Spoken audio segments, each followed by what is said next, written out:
दुनिया की सबसे बड़ी सुपर पावर यानी पूरी दुनिया में अमेरिका को सुपर पावर माना जाता है। सबसे बड़ा मुल्क, सबसे पावरफुल मुल्क आज अफगानिस्तान से निकल चुका है।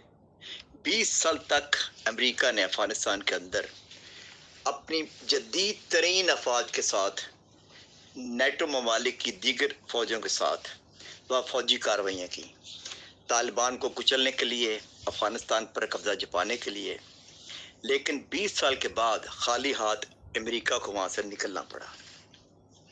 जरा अंदाजा कर लीजिए कि 9/11 के बाद अमेरिकन गवर्नमेंट ने, अमेरिकन हुकाम ने इस तमाम मसले को एक कैंसर की हैसियत से जाना और कहा कि इसका इलाज बतौर कैंसर किया जाएगा। लेकिन ये मसला दरअसल डायबिटीज़ के मुताबिक था। जैसे डायबिटीज़ का मर्ज है, ये वो था। ये अमेरिकन खुद कहते हैं।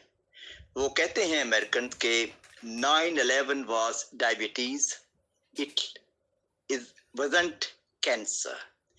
यानी वो कहते हैं कि अमरीकी हुकाम ने इस मसले को गलत तरीके से टैकल किया।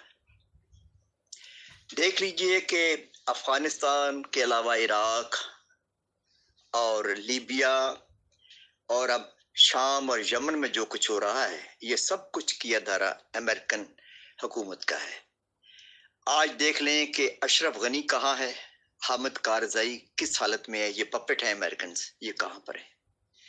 अब ये भी देख लीजिए कि अशरफ गनी के कौमी सलामती के नुमाइंदे लंदन में मियां नवाज शरीफ से भी मिलने गए और पूरी कोशिश थी कि किसी तरीके से अफगानिस्तान का तमाम मलबा पाकिस्तान पर डाला जाए। लेकिन तालिबान ने पूरे मुल्क पर कंट्रोल हासिल कर लिया। 20 सालों तक अमरीकी अफवाज अफगानिस्तान की सरजमीन पर रही। लेकिन अफगानियों की ये तारीख है कि वो कभी भी किसी के आगे हथियार नहीं डालते और अफगानिस्तान से उनको निकलना पड़ा। खुद अमरीकी कहते हैं, खुद अमरीकी अब कहते हैं कि जो कुछ भी हुआ यह गलत हुआ और अमेरिका ने गलत अंदाज में इसका इलाज किया।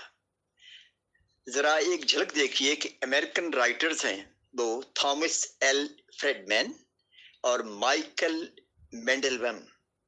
ये दोनों ने एक किताब लिखी है, that used to be US, what went wrong with America and how it can come back.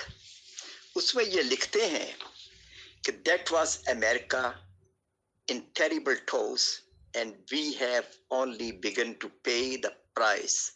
How did it all happen? The short answer, our political system got paralyzed and our value system got eroded. यानी देख लीजिए कि अब American भी अपनी हुकूमत की policies के खिलाफ आवाज बुलंद करते हैं। इसी तरीके से कुछ अर्सा पहले स्वीडन के इंतहाई मशहूर एक कीमियाई हथियारों के माहिर हैं हैंस ब्लिक्स। उन्होंने भी कहा था, to lose an empire is not easy. The British did it and they learned how. The French did it and they learned how.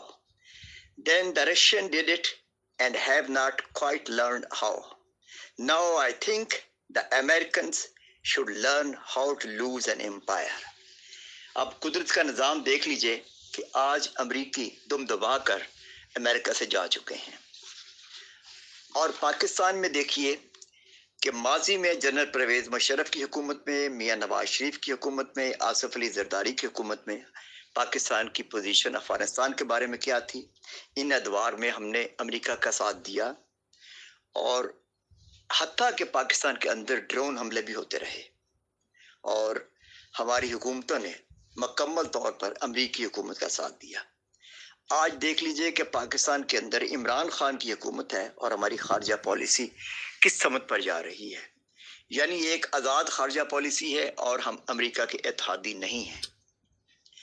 इस मौका पर जबकि अमरीकन अफगानिस्तान से जा चुके हैं, ज़रा अंदाज़ा कीजिए कि अमरीकी फ़ौज के ऊपर जो खर्चा आता था वहाँ अफ़गानिस्तान में 20 सालों के दौरान रोज़ाना की बिना पर $300 ملین خرچ کرتا تھا امریکہ وہاں پر، اور اپنا نقصان کروا کے اپنے فوجی مروائے، ایون برطانیہ کے فوجی وہاں مروائے گئے، اور نیٹو ممالک کے جو فوج تھیں ان کے بھی نقصان ہوا، اور بری طریقے سے ناکام ہو کے نکلا۔ اور امریکہ کی یہ تاریخ ہے کہ ویتنام سے بھی ناکام نکلا تھا یہ، اور انہوں نے اب عراق، لیبیا، شام اور یمن میں جو کچھ کیا اس کا بھی خمیازہ بھگتیں گے یہ۔